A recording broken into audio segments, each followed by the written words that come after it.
Hello everyone, welcome back on English inspiration club. Practice set 9 discuss कर रहे हैं आज हम अपने सेशन में लिटरेरी टर्म से रिलेटेड, जो कि इंग्लिश लिटरेचर किसी भी एग्जाम के पॉइंट ऑफ व्यू से बहुत ही इंपॉर्टेंट है। जो भी यहाँ पे लिटरेरी टर्म से रिलेटेड हम क्वेश्चंस डिस्कस करेंगे एमसीक्यूज के फॉर्म में होंगे, इंपॉर्टेंट फैक्ट्स भी होंगे उन क्वेश्चंस के, और ऐसे क्वेश्चंस जो आपके एग्जाम में बहुत बारी पूछे गए हैं उनका डिस्कशन आज के इस पार्ट में होगा। प्रैक्टिस सेट 8 भी हमारा लिटरेरी टर्म से रिलेटेड है, जिसका लिंक आपको एंड स्क्रीन पे मिल जाएगा और आई बटन पे मिल जाएगा। आप उसको देख लीजिएगा, वॉच आउट कर लीजिएगा। तो एमसीक्यूज का सेशन हम स्टार्ट करते हैं। Here we have the first question on the screen for you all guys, for you all aspirants of English literature. सबसे पहला जो क्वेश्चन है इसको मैं पढ़ देती हूँ। A mournful poem specially a funeral song that laments the dead is called. क्या बोला जाता है जब किसी फ्यूनरल सॉन्ग पे, किसी की डेथ पे गाया गया सॉन्ग होता है, जो कि एक मॉर्नफुल पोयम होती है, उसको हम क्या बोलते हैं? एक शोक गीत होता है, दुख भरी कविता होती है, उसको क्या बोला जाता है? बैलेड, एलेजी, सटायर या ओड? तो लिटरेरी टर्म से जो पहला क्वेश्चन है उसका आंसर ऑप्शन बी है, तो option B is the correct answer. Here we have elegy. So here we have the question number 1, the answer is option B. Okay, option B हमारा correct answer है। Number second question की तरफ चलेंगे। A marriage और a wedding poem is called.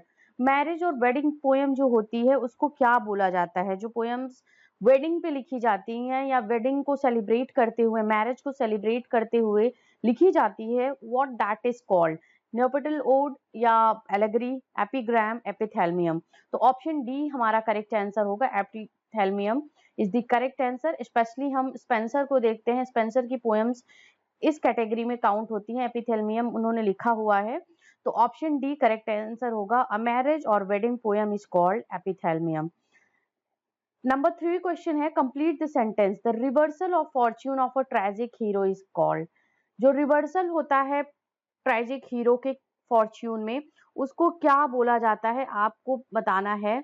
और option यहाँ पे दिए गए हैं, कैथारसिस, पेरिपेटिया, एपेस्टिल या पोइजीज। तो एरिस्टोटल से रिलेटेड हमारा ये टर्म है।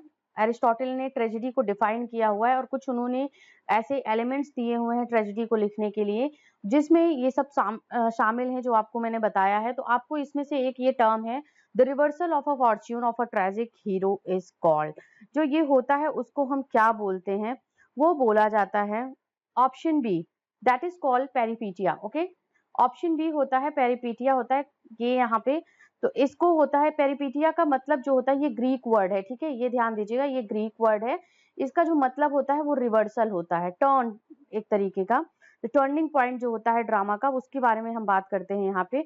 तो वही, जब किसी ट्रेजिक हीरो के फॉर्च्यून में डाउनफॉल होता है, फ्रॉम हाई टू लो या good to bad, that is called peripeteia. तो ऑप्शन बी हमारा करेक्ट है क्वेश्चन नंबर 3 का। नेक्स्ट क्वेश्चन की तरफ चलते हैं। Here we have morality plays were written in. आपको बताना है क्वेश्चन नंबर 4 का जो आंसर है, मोरालिटी प्लेज जो है वो कब लिखे गए हैं, कहाँ लिखे गए हैं? In the 15th and 16th century, in the 17th century, in the 18th century, in the 19th century? Option correct बताइए। मोरालिटी प्ले अभी हमने डिस्कस करा था इसको कल के पेपर में, जो कल का हमारा प्रैक्टिस सेट था उसमें। Morality, mystery and miracle place, आपको पता है ये किस टाइम ड्यूरेशन में लिखे गए हैं? मिडिल एज में, और उसका ऑप्शन ए हमारा करेक्ट आंसर है। ठीक है, ऑप्शन ए पे हम टिक करेंगे, option A is the correct answer. 15th and 16th century morality plays were popular and written during that time. Next number question number 5 is we have here, what is the study of poetry, meter and form is called? Study of poetry को क्या बोला जाता है? Study of poetry यहाँ पे होना चाहिए, is called prosody, फोटोलॉजी, र्यूमेटोलॉजी या स्कैंसन? तो ऑप्शन हमारा ए करेक्ट है, that is called prosody. Option A is the answer. Number 6 question को देखते हैं। The paints a picture with words using literary devices, it often has a musical quality and expresses personal emotions and thought. जो poem किसी picturisation को paint करते हुए words के form में लिखी जाती है, उस लिटरेरी डिवाइस में जिसमें म्यूजिकल क्वालिटीज भी होती हैं और पर्सनल इमोशंस थॉट को एक्सप्रेस करते हुए वो पोएम्स लिखी जाती हैं, what that poem is called, you have to go for the right answer, that is called narrative poem, ballad, lyric poem या एक्रोस्टिक्स। तो ऑप्शन सी हमारा करेक्ट आंसर होगा, lyric poem is called, because lyric poet आप देखोगे, lyric poet वो होता है जो अपनी सब्जेक्टिविटी पे, अपनी पर्सनल थॉट, पर्सनल एक्सपीरियंस या पर्सनल इमोशंस को, इनर फीलिंग्स को एक्सप्रेस करते हुए पोइट्री लिखता है। और आप बेसिकली ये जो पोएट्स देखोगे ये रोमांटिक एरा में देखोगे, रोमांटिक एरा के जितने भी पोएट्स हैं उनके पोएटिक क्वालिटी में सबसे इंपॉर्टेंट चीज है personality, personal feeling and subjectivities. That's why अगर हम बात करते हैं जहां भी जो भी पोएम जिसमें म्यूजिकल क्वालिटीज होती हैं और उसके साथ साथ पर्सनल थॉट्स एंड इमोशंस को एक्सप्रेस करते हुए पोएम लिखा जाता है तो वो लिरिक पोएम्स बोली जाती है या लिरिकल पोएम्स बोली जाती हैं। ओके, तो क्वेश्चन नंबर 6 का ऑप्शन सी हमारा करेक्ट आंसर है। नेक्स्ट नंबर क्वेश्चन की तरफ चलेंगे। नंबर 7 क्वेश्चन है स्क्रीन पे आप सभी एस्पिरेंट्स के लिए। A stanza of 8 line in a iambic pentameter is known as। चलिए इस क्वेश्चन का आंसर दीजिए। जो क्वेश्चन यहाँ पे दिया गया है कि 8 लाइन का जो स्टैंजा होता है आइम्बिक पेंटामीटर के फॉर्म में लिखा जाता है, आपको बताना है कि वो किस नेम से जाना जाता है, Ottawa Rama, terza Rama, rhyme royal या नन ऑफ दिस। तो ऑप्शन ए करेक्ट होगा, ओटावा रमा। ठीक है, इसमें बिल्कुल कंफ्यूज नहीं होना है ओटावा रिमा या राइम रॉयल में। ओटावा रिमा में 8 लाइंस का की एक स्टैंजा होती है, उसमें वो आइम्बिक पेंटामीटर के फॉर्म में होती है। बट अगर हम राइम रॉयल की बात करते हैं तो राइम रॉयल में कितनी लाइंस होती हैं, 7 लाइंस होती हैं। ठीक है, ये 7 लाइंस की एक स्टैंजा होती है और इसका पैटर्न अलग होता है, इसका अलग होता है, तो इसमें 8 लाइंस होती है। ठीक है, तो ऑप्शन ए हमारा करेक्ट होगा। इसका मैं पैटर्न भी आपको बता दे रही हूँ। और बेसिकली इसको जो पोएम था ये हीरोइक थीम्स के लिए यूज करा जाता है। ए बी ए बी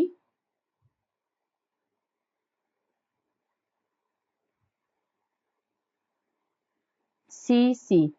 ठीक है, A B A B A B C C. Okay, this is the rhyming scheme of the ottava rima. ठीक है, और अगर हम राइम रॉयल की बात करते हैं, राइम रॉयल को चेसरियन स्टैंजा के नेम से भी जाना जाता है और इसका जो पैटर्न होता है वो है A B B C C. ठीक है, ए बी बी सी सी, ये राइमिंग पैटर्न होता है राइम रॉयल का, जिसको हम चौसर के नेम से भी जानते हैं क्योंकि चौसर ने इसको इंट्रोड्यूस किया था। तो ओटावा रमा और राइम रॉयल दोनों डिफरेंट चीजें हैं, दोनों एक में 8 लाइंस होती है जबकि राइम रॉयल में 7 लाइंस होती हैं एक स्टैंजा में। नेक्स्ट नंबर क्वेश्चन नंबर 8 है, a word having 1 syllable is known as. चलिए इसका क्वेश्चन का आंसर दीजिए, बहुत ही इजी क्वेश्चन है ये और आप सभी एस्पिरेंट्स के लिए है। A word having 1 syllable is known as monoword, monosyllable, monologue या none of this, and that is called monosyllable. Option B is the answer. Okay, option B को हम बोलेंगे ये करेक्ट हमारा आंसर है क्वेश्चन नंबर 8 का। क्वेश्चन नंबर 9 को देखते हैं। The term stream of consciousness used in the book of William James. Stream of consciousness जो टेक्निक है उसको विलियम जेम्स ने किस अपने वर्क में यूज करा हुआ है, आपको उसका आंसर देना है। ऑप्शन ए है principle of criticism, option B यहाँ पे है principles of psychology, option C principles of sociology, option D है प्रिंसिपल्स ऑफ हिस्टोरिसिज्म। तो which one is the correct answer? Stream of consciousness technique को William James ने अपने book में use करा हुआ है और आपको इसका बताना है answer. Answer is we have the correct answer, that is option B. Principles of psychology में इसको यूज करा हुआ है और इसके साथ ही साथ अगर हम यूलिसीज की बात करते हैं तो जेम्स जॉयसी ने इसको यूज करा है यूलिसीज नॉवेल में, 1922 का वो नॉवेल था। बट अगर विलियम जेम्स की बात करेंगे, दोनों अलग अलग ऑथर्स हैं यहाँ पे, तो ये आपका होगा प्रिंसिपल्स ऑफ साइकोलॉजी। और प्रिंसिपल्स ऑफ साइकोलॉजी किस ईयर पब्लिश हुआ है इसके बारे में बात करते हैं, that is publish in the year 1890। ठीक है, 1890 में ये पब्लिश हुआ है। तो ये हमारा आंसर इस क्वेश्चन का रहा नंबर 9 का। नंबर 10, 11 एंड 12 क्वेश्चन है स्क्रीन पे। It is a comedy in which action is more silent than characterisation is called. It is comedy, melodrama होते हैं या क्लोजेड प्ले होते हैं, इंटरल्यूड होते हैं या मिस्ट्री प्लेज होते हैं। कॉमिक फॉर्म में ये लिखा जाता है, लेकिन वहां पे एक्शन जो होता है वो साइलेंट होता है देन कैरेक्टराइजेशन। तो ये ऑप्शन ए हमारा करेक्ट आंसर होगा। मेलोड्रामा रिलेटेड जो प्लेज होते हैं उनको हम बोलते हैं इस तरीके की प्लेज में काउंट होता है। नेक्स्ट नंबर क्वेश्चन नंबर 11 है, a song or hymn of morning composed performed as to a dead person is called। जो सॉन्ग या हिम एक होता है जो शोक गीत के रूप में कंपोज किया जाता है, परफॉर्म किया जाता है किसी डेड पर्सन के लिए, उसको क्या बोलते हैं? एलेजी, बैलेड, डर्ज या लिरिक पोएम। तो ऑप्शन यहाँ पे हमारा सी करेक्ट आंसर होगा क्वेश्चन नंबर 11 का। Number C is correct answer, that is called dirge. और डर्ज क्या होता है ये आपने अभी यहाँ पे पढ़ा। ये एक तरीके का जो फ्यूनरल पे ये चीज गाई जाती है, ये सॉन्ग गाया जाता है किसी डेड पर्सन की। ये देखिए ये सॉन्ग के फॉर्म में होता है एक, जो जिसको हम डर्ज बोलते हैं, और ये थोड़े शॉर्टर होते हैं, एक सॉन्ग के फॉर्म में ही लिखे जाते हैं, सॉन्ग के फॉर्म में गाए जाते हैं किसी डेड पर्सन के लिए। बट एलेजी जो होता है वो पोएटिक फॉर्म में लिखा जाता है, पोएटिक कॉम्पोजिशन होता है, और वो लॉन्ग होता है कंपेयर टू डर्ज। तो इसीलिए यहाँ पे ये दोनों शोक गीत से ही रिलेटेड है, मतलब किसी की डेथ पे ये होते हैं, ये पोएम्स जो होती है डर्ज एंड इलेजीज। बट वहां पे मैंने आपको बताया डिफरेंस कि डर्ज जो होता है वो थोड़े शॉर्ट होते हैं compare to lyric elegy, and elegy जो होती है वो पोएटिक कॉम्पोजिशंस में होती हैं, बट डर्ज जो होते हैं वो सॉन्ग के फॉर्म में होते हैं। नंबर 12 क्वेश्चन को देखते हैं। A quotation at the beginning of a writing is known as. क्या बोला जाता है जो कोटेशन होता है किसी राइटिंग के बिगिनिंग में, उसको क्या बोलते हैं? That is called epigraph. Epigraph बोला जाता है पोएटिक किसी भी राइटिंग के बिगिनिंग में अगर हम कोई चीज लिखते हैं, एक शॉर्ट तरीके का फ्रेज होता है जो कि उस बुक के इंट्रोडक्शन का काम करता है, इंट्रोड्यूस करता है, बताता है कि क्या चीज है इसमें आगे लिखने वाली है, इसको हम एक तरीके से प्रस्तावना बोलते हैं। ठीक है, तो ये बोला जाता है एपिग्राफ। ठीक है, a quotation at the beginning of writing is called epigraph. Next number question number 13, 14 and 15। 13 question को देखते हैं। A correction by an amending or correction resulting from critical editing is called। critical editing is called क्या बोला जाता है उसे? Option A is the correct answer, amendment. Amendment is called जो कि क्रिटिकल एडिटिंग से रिलेटेड एक होता है, करेक्शन किया जाता है, अमेंडमेंट किया जाता है किसी भी चीज में, तो उसको क्या बोलते हैं? एमेंडेशन। ओके, तो option A is the answer of the question number 13। Next question की देखते हैं 14 number question. Full fathom 5 thy father lies illustrates. किस तरीके का ये लाइन है, आपको इसका आंसर बताना है। This is related to rhyme, internal rhyme, alliteration या assonance. Which one is this? And full fathom 5 thy father lies is related to alliteration. Option C is the correct answer. Option C है यहाँ पे हमारा correct answer. और and here we have the next question. The terza rima is a stanza of. Terza rima कितनी lines, एक stanza में कितनी lines होती हैं आपको ये बताना है। टर्जा रिमा जो पोएम्स लिखी जाती हैं, option A 4 lines, option B 5 lines, option C 3 या ऑप्शन डी 2 लाइंस। तो टर्जा रिमा की अगर हम बात करते हैं तो ऑप्शन हमारा जो है सी करेक्ट है, 3 लाइंस का ये स्टैंजा होता है। और ये इसका जो राइमिंग अगर पैटर्न की बात करते हैं तो इसको टर्सेट भी आप बोल सकते हो, टर्सेट के नेम से भी जाना जाता है ये जो 3 लाइंस का स्टैंजा होता है। ये ए बी ए के फॉर्म में भी हो सकता है, या बी सी बी के फॉर्म में हो सकता है, सी डी सी के फॉर्म में हो सकता है। तो इस तरीके से ये पोएम्स लिखी जाती हैं। एक लाइन, एक स्टैंजा में 3 लाइंस होती हैं, that is called terza Rima, जिनको हम टर्सेट भी बोलते हैं। अगला क्वेश्चन नंबर 16, 17, 18। 16 क्वेश्चन को देखते हैं। टाइप ऑफ इंसिडेंट डिवाइस और formula which recurs frequently in literature is known as. Motif, theme, refrain या रेपिटेशन। जो इंसिडेंट डिवाइस और फॉर्मूला होता है जो फ्रिक्वेंटली लिटरेचर में होता रहता है उसको बोला जाता है option B theme. Option B theme. Okay, number 17, the lake isle of Innisfree by W B Yeats is a poem. किस तरीके की पोयम है, कौन सा फॉर्म ऑफ पोएटिक कॉम्पोजिशन है ये? The lake isle of Innisfree, that is lyric poem, या ये है एक बैलेड, सोनेट है या ओड है? तो ऑप्शन ए करेक्ट आंसर है, this is a lyric poem या लिरिकल पोयम है जो कि लेक आइजल ऑफ इनिस्प्री के नेम से जाना जाता है और ये किसकी पोयम है? WB येट्स की पोयम है। तो ऑप्शन ए हमारा जो है वो करेक्ट आंसर है। Number 18, which is of the following is a direct address either to an absent person or to an abstract inanimate entity।